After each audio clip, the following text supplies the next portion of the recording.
morning, it's Thursday, February 22nd, 2024. Peace is a path to the prosperity of a nation. Let peace reign. On the news this morning, EFCC police raid BDCs in Port Harcourt.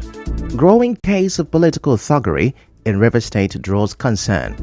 Court reserves ruling in Rivers Chief of Staff's right suit against police. Federal government to restart direct cash transfers. On the foreign scene, 2 workers die in bridge collapse in the Netherlands. I'm Ifechukwumoyle with the news.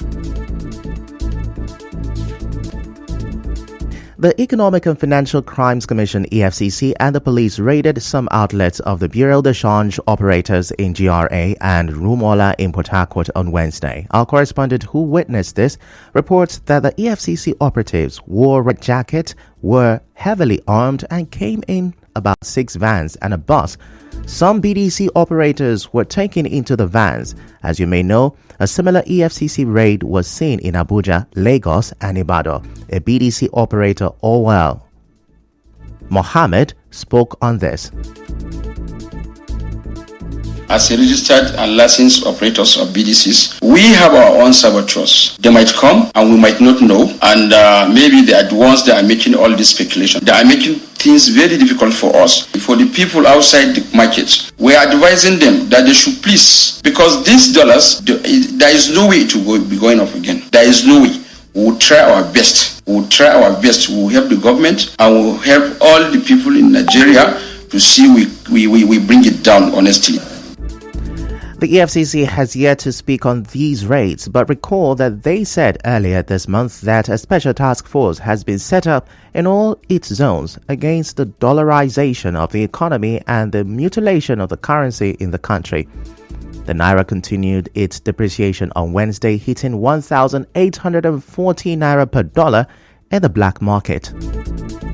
Moving on, a state high court in Port Harcourt has reserved ruling for February 27 on the jurisdiction of the court to hear the fundamental rights suit filed by the Chief of Staff, River State Government House, Edison Ehie, against the police. The presiding judge, Justice S.H. Aprioku, said the outcome of the ruling on the preliminary objection will determine if the court will proceed with hearing on the substantive suit filed by Edison Ehie, restraining the police from arresting, detaining, and harassing him over his alleged involvement in the invasion of the State House of Assembly in October last year. As you may know, the Martin Amehule-led lawmakers petitioned the State Commissioner of Police, linking Mr. Ehie to the invasion and burning of the hallowed chambers of the Assembly complex.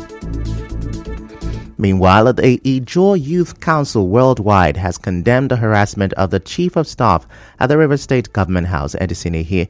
The Secretary General of IYC, Nangi Malboye Obu, at a stakeholders meeting of Asari Toro people, described such action as insulting and provocative. He warned that IYC will resist any attempt by an individual or groups to cause a crisis in the state. The State High Court is of same equal position as the Federal High Court. State High Court has said 1, 2, 3, 4 persons are okay. There is nothing against them. Federal High Court sat in Abuja and gave a directive that 1, 2, 3, 4 persons should be arrested. The Nigerian police refused to honor the call of the State High Court, but is honoring the call of the Federal High Court. We will not sit idly by to watch the Nigerian police or some persons trying to use state power through the back door to begin to arrest young persons. On the spot, a former leader of Asari Toro Legislative Assembly, Orolosama Peter Amakri, urged Rivers youth to stop being used by politicians for thuggery.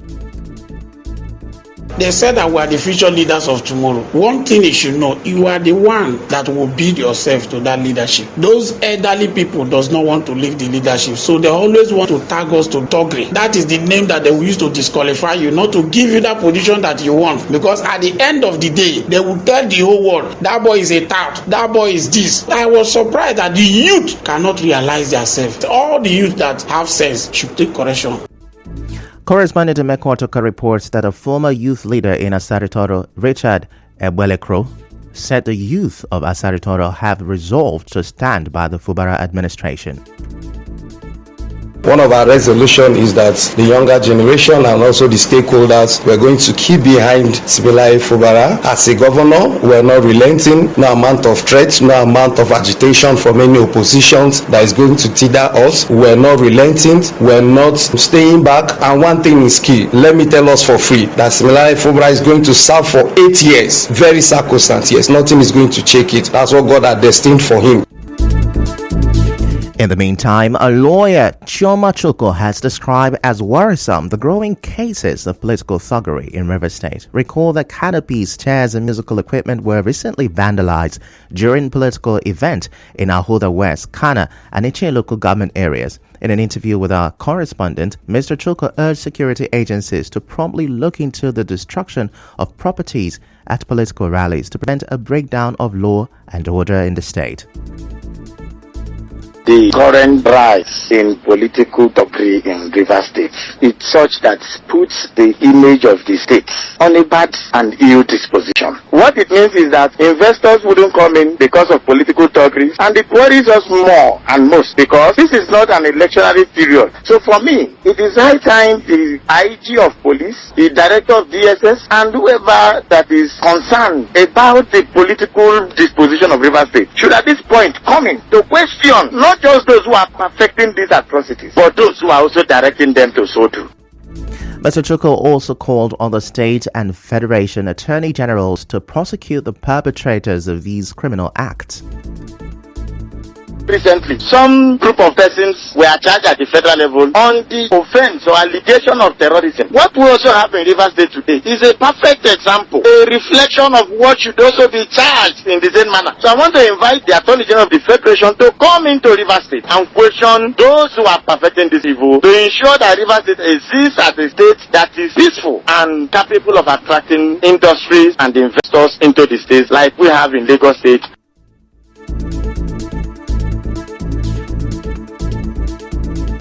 In another development, a group of friends of the newly appointed Special Advisor of Governor Siminalayi Fubara on Sustainable Development Goals, Aminayanasa Fiberesima, are commending the governor for finding one of them worthy to serve in his administration.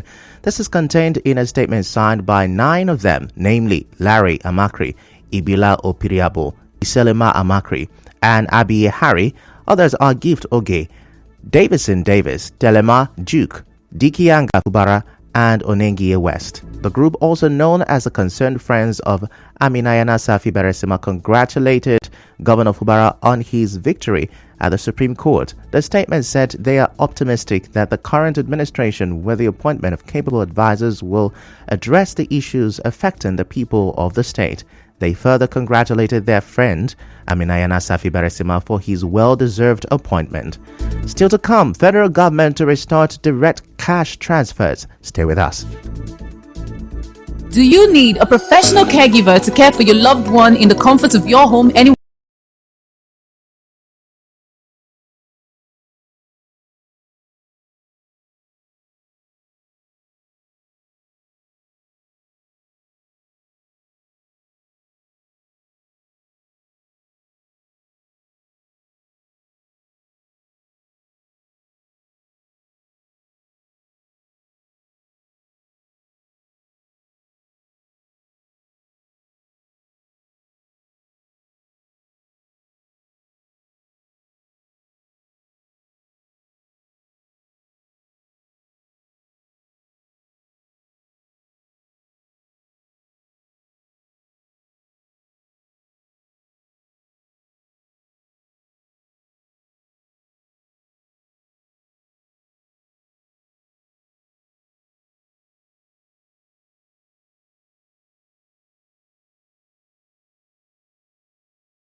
Residents of Omuasupo community in Eche local government area of River State have raised concerns over the invasion of their communal land by land grabbers and real estate developers. In an interview, the CDC chairman of Omuasupo, Augustine Onyegorom, accused them of destroying crops and economic trees using uniformed men and thugs.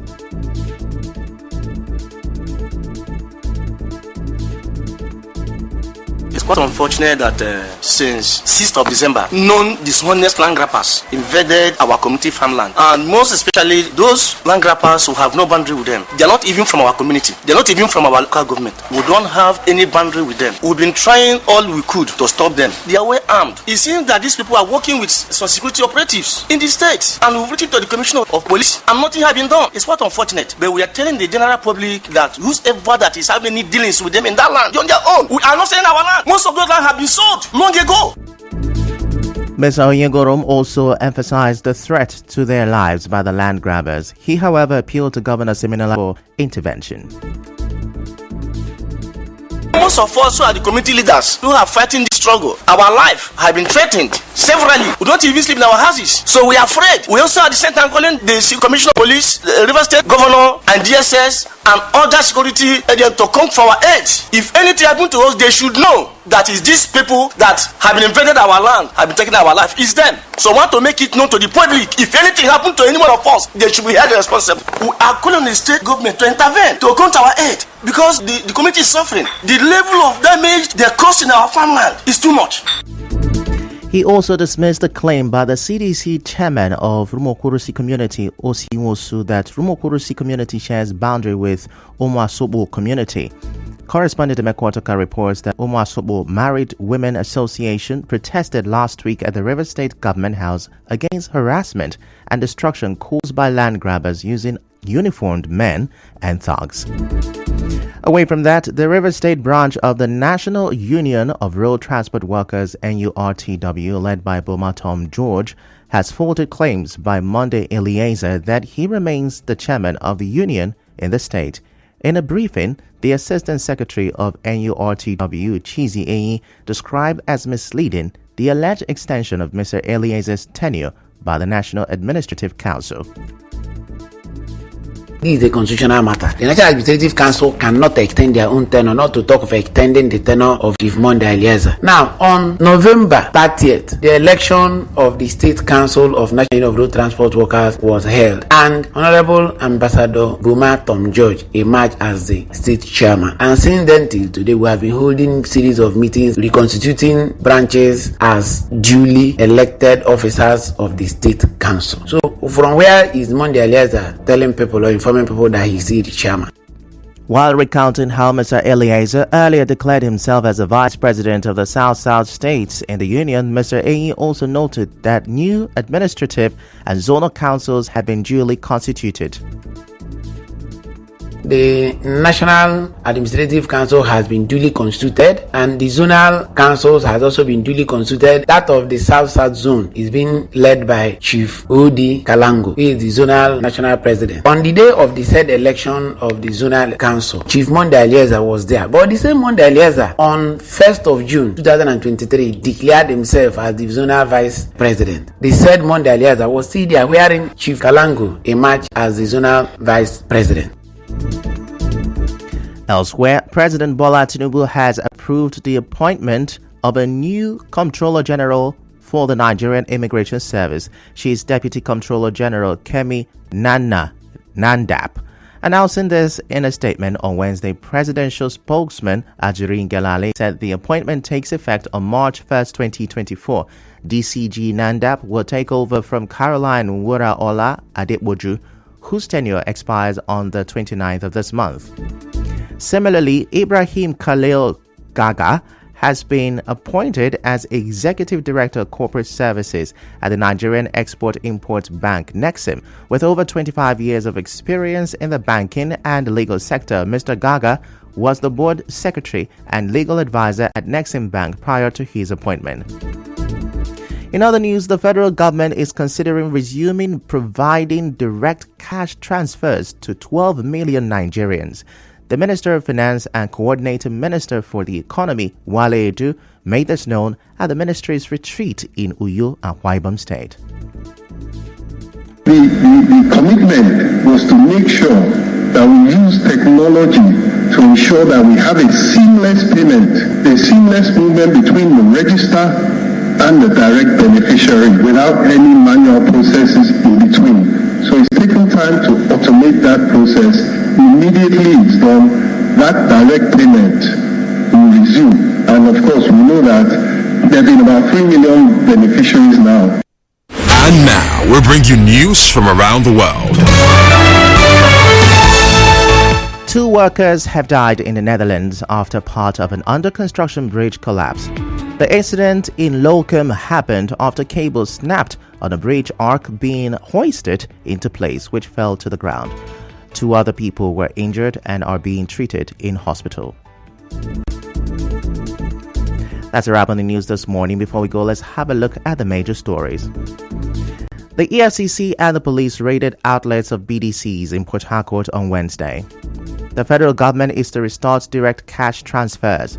And on the foreign scene, 2 workers have died in a bridge collapse in the Netherlands. The news was edited by Chioma Ezenwafo. To reach the news team, send an SMS or WhatsApp to 0808 721 7215. I'm Ifechukwu Moyoli. Many thanks for listening.